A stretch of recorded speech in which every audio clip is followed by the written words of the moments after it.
Beleza? Vamos trabalhar agora o artigo 8º da nossa Constituição Federal. Vamos falar de direitos coletivos trabalhistas. Veja, direitos coletivos trabalhistas. Estamos dentro do título 2 da Constituição.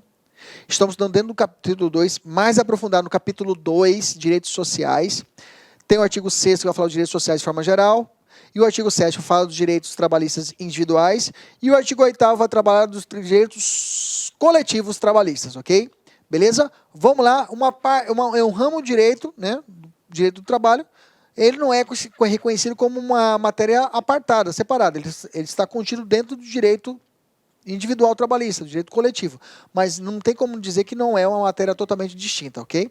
O direito coletivo trabalhista vem apontado no artigo 8º da nossa Constituição Federal. Vamos estudar o artigo 8º. No artigo 8º eu tenho a ideia da chamada liberdade de associativa e sindical, tá? Lembre-se, a associação, ele é gênero, que tem por espécie o sindicato, o partido político e a associação propriamente dita. Então, o direito à associação é um gênero que comporta 3 espécies. O direito ao sindicato, o direito ao partido político e o direito a uma associação. Tudo que eu falo para a associação, eu falo para o sindicato e falo para o partido político. Por exemplo, eu não sou obrigado a me filiar a um partido político. Eu não sou obrigado a filiar a um sindicato. Eu não sou obrigado a filiar a uma associação. Depois que eu entrei na associação, eu não sou obrigado a continuar nela. Depois que eu entrei no partido político, eu não sou obrigado a continuar nele. Depois que eu entrei no sindicato, eu também não sou obrigado a continuar nele, entendeu? Então a ideia que eu vou dizer para vocês aqui, de âmbito geral, é aplicada para os 3. Tem algumas particularidades que vamos tratar agora sobre o sindicato, direito da liberdade sindical. Vem comigo, olha só. O artigo 8º vem no seno falando assim, é livre a associação profissional ou sindical? Quando ele falou associação profissional, ele está abarcando um gênero que eu falei para vocês. Já vou adiantar. Por exemplo, o militar, ele não pode compor um sindicato. Não pode. A espécie desse gênero da associação. Mas ele goza do direito de compor uma associação. Associação dos cabos e cabos PMs do Mato Grosso, Associação dos Bombeiros Militares do Estado de Sergipe, e vai embora. Estado de São Paulo, e vai a associação. Posso ter? Posso ter associação. O que não posso ter é um sindicato, porque as finalidades são distintas. As finalidades são distintas. Okay? A finalidade do sindicato é buscar direitos trabalhistas, direitos.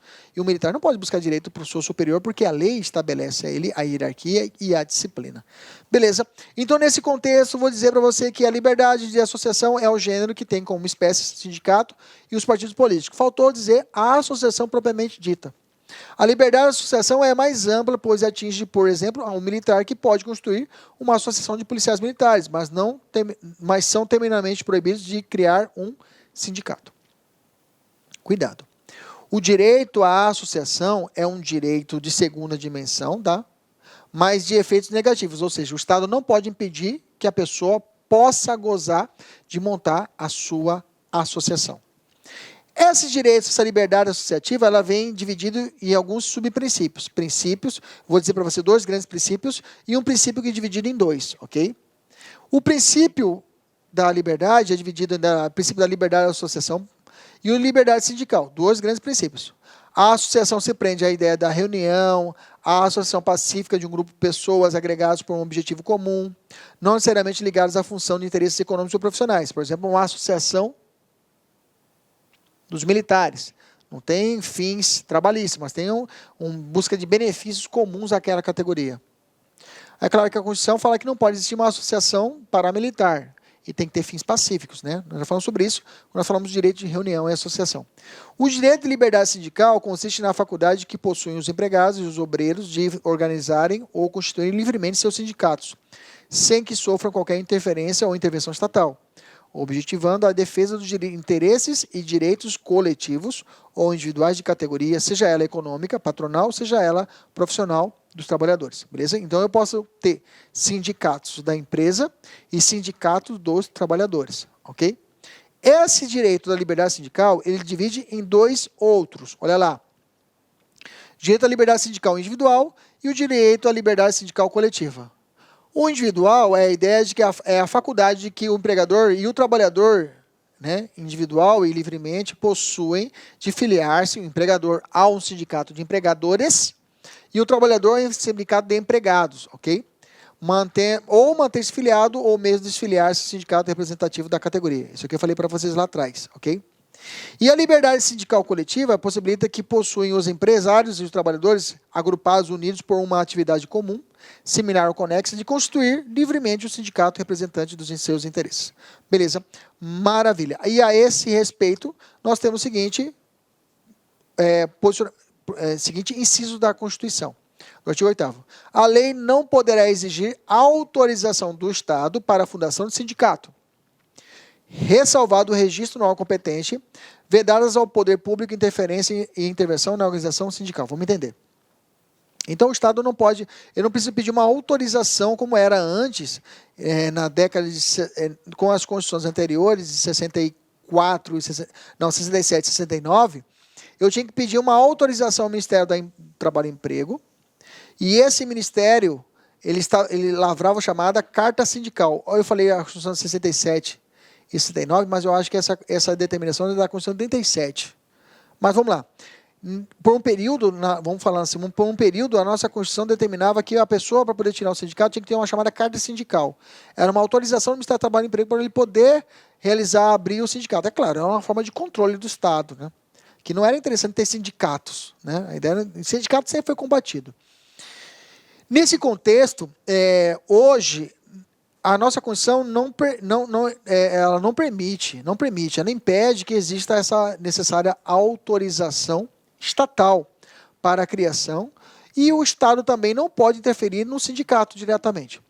O que ele exige? Ele exige um mínimo. Ele exige, pelo menos, um registro no órgão competente. O registro no órgão competente, o órgão competente que é feito para poder controlar o sindicato, controlar, que eu falo, e esse registro é para preservar o chamado princípio da unicidade sindical, vamos falar agora sobre isso, é o Ministério do Trabalho e Emprego, tá? O Ministério do Trabalho e Emprego, ele faz essa função de controle. Por quê? Eu vou explicar para vocês que só posso ter um sindicato por uma base de um território. Ou seja, no município de Cuiabá, eu só posso ter um sindicato dos professores das escolas privadas. Entendeu? No estado do Mato Grosso, só posso ter um sindicato dos professores das escolas privadas no âmbito estadual. Eu só posso ter uma confederação no âmbito nacional, mais ou menos assim.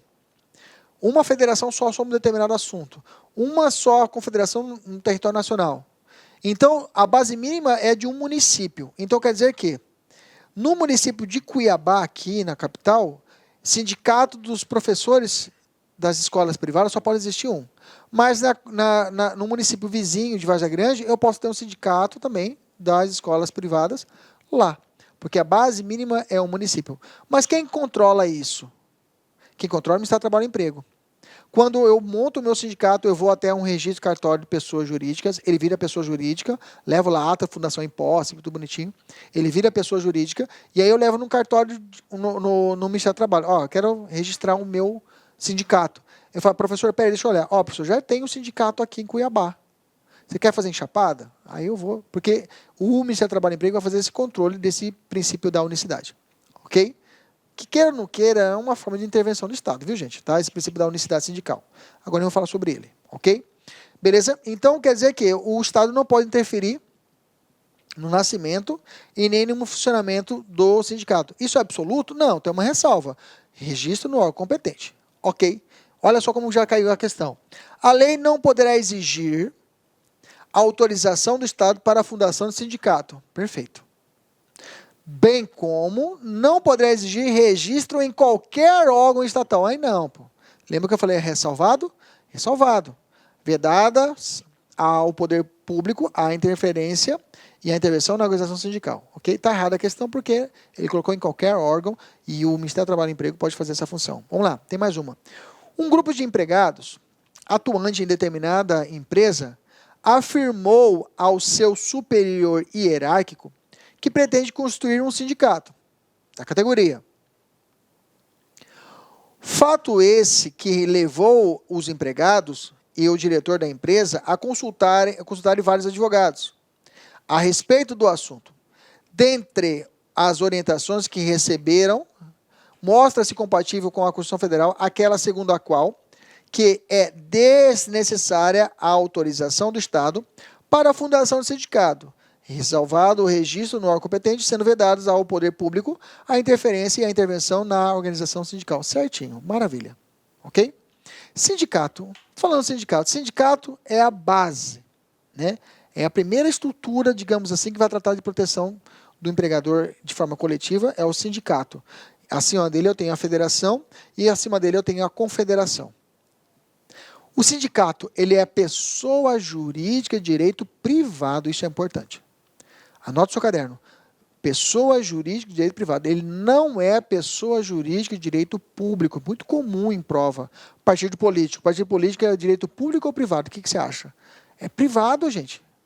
Mesmo realizando um mundo público, uma função pública, ele é privado. Como o sindicato, ok? Então, eu tenho um conceito para vocês: sindicato é uma pessoa jurídica de direito privado, necessitando para sua validação a Constituição como pessoa jurídica, junto ao cartório de registro de pessoas, e seu registro junto ao Ministério do Trabalho e Emprego. A súmula 677 fala isso. A súmula está aqui embaixo. Ela fala, enquanto não tiver um órgão especial, o Ministério do Trabalho e Emprego faz a função de órgão controlador do princípio da unicidade sindical.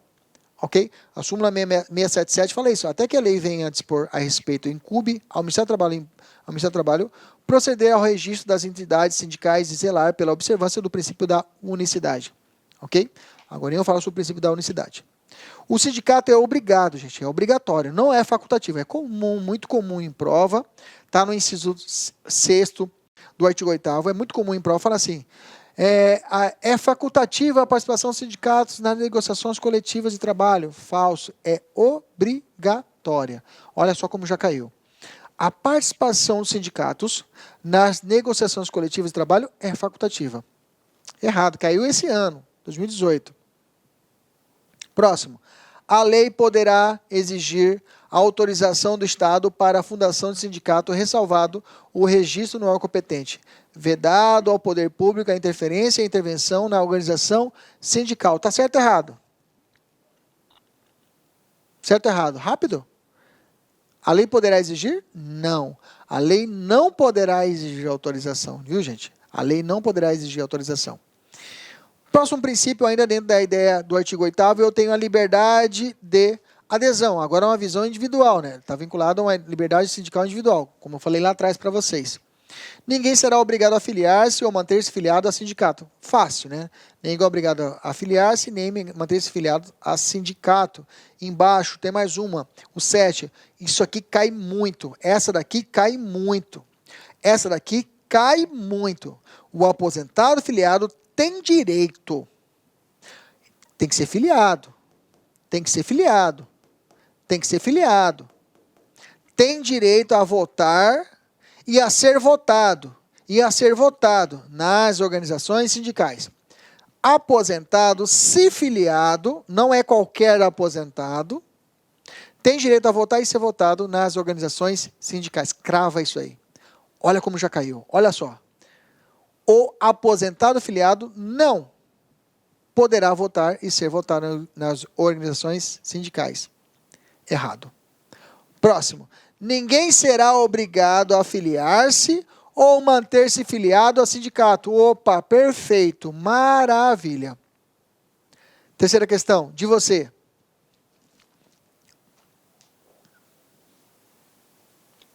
Errado, né? Mas não de votar, não. Ele pode ser votado. Errada a questão. Próxima questão. Vamos lá, próxima questão. Ah, tá errado. Entendemos? Deixa eu falar do princípio da unicidade sindical, que eu estava falando, professor, o que é? A nossa Constituição, ela não aderiu a uma convenção internacional da OIT, 87, que fala da pluralidade sindical. Hoje, todos nós sabemos que não, pela reforma trabalhista, não temos mais o chamado imposto sindical, que a gente chamava imposto sindical, na verdade, é a contribuição sindical obrigatória, né? Não existe mais, os sindicatos eram alimentados com essa contribuição hoje facultativa. Mas a Constituição determina uma contribuição confederativa. Agora eu vou falar sobre isso.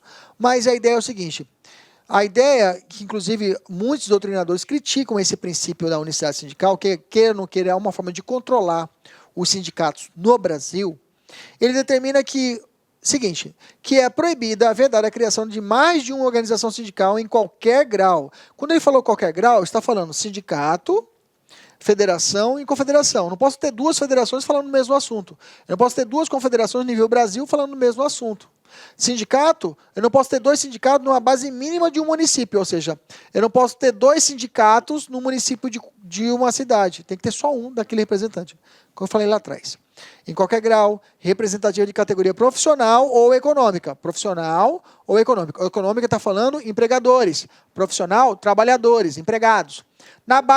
Na mesma base territorial, que será definida pelos trabalhadores ou empregadores interessados, não podendo ser inferior à área de um município. Ou seja, eu não posso ter sindicato numa área de um bairro. Só posso ter sindicato no âmbito mínimo de um município.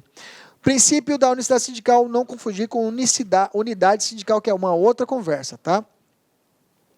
Contraria a Convenção 87 da OIT, que o Brasil não assumiu, que é a possibilidade da pluralidade sindical, hoje está mais espelhada, né, pelo fato de não existir uma contribuição obrigatória. Acho que seria até interessante agora aceitar essa convenção e aí espalhar. Aí o sindicato que estiver mais produtivo vai receber a mensalidade, vai receber as suas unidades do determinado contribuinte sindicalizado, que realmente vai gerar uma concorrência, né, entre os sindicatos, de mais eficiência. O Ministério do Trabalho e Emprego controla esse princípio da unicidade.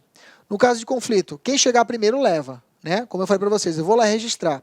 E já tem uma pessoa que registrou antes aquele sindicato, ele fica. Princípio da anterioridade. Entidades de primeiro grau, sindicatos de segundo grau, federações, tem que ter pelo menos 5 sindicatos a ela afiliadas. De terceiro grau, confederações, tem que ter pelo menos 3 federações. Não podemos ter sindicatos no âmbito de bairros ou região metropolitana, sempre no mínimo de um município. Beleza? Tudo questão de prova que eu já puxei e coloquei para vocês aqui. Vamos fazer questão? Olha lá. O sindicato poderá ter a mesma base territorial, né, gente? Já falei, né? Não pode. De organização sindical do mesmo grau que representa, não pode, já está errado. Né? Tem que ser diferente. Ou econômica dos empregados, desde que assine e libere os respectivos associados, não podendo sua área de atuação ser inferior a um município, ok? Está errado, que não pode.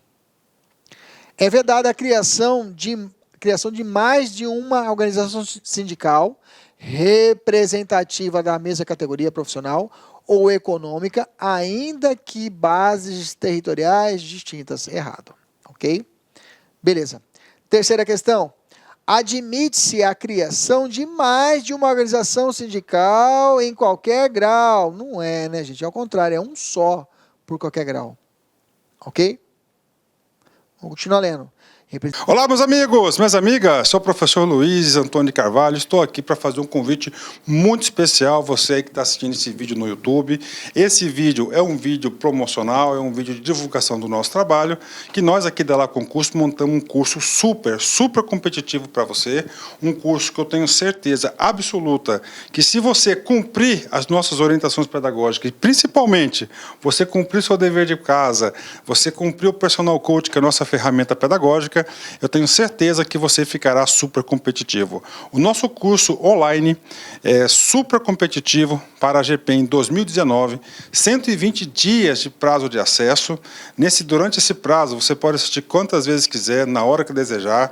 Toda aula acompanha um material PDF por apenas 10 parcelas de R$30. É isso mesmo, R$1 por dia você terá a chance aí de ser aprovado no concurso. Ó, papo reto, melhor custo-benefício do mercado.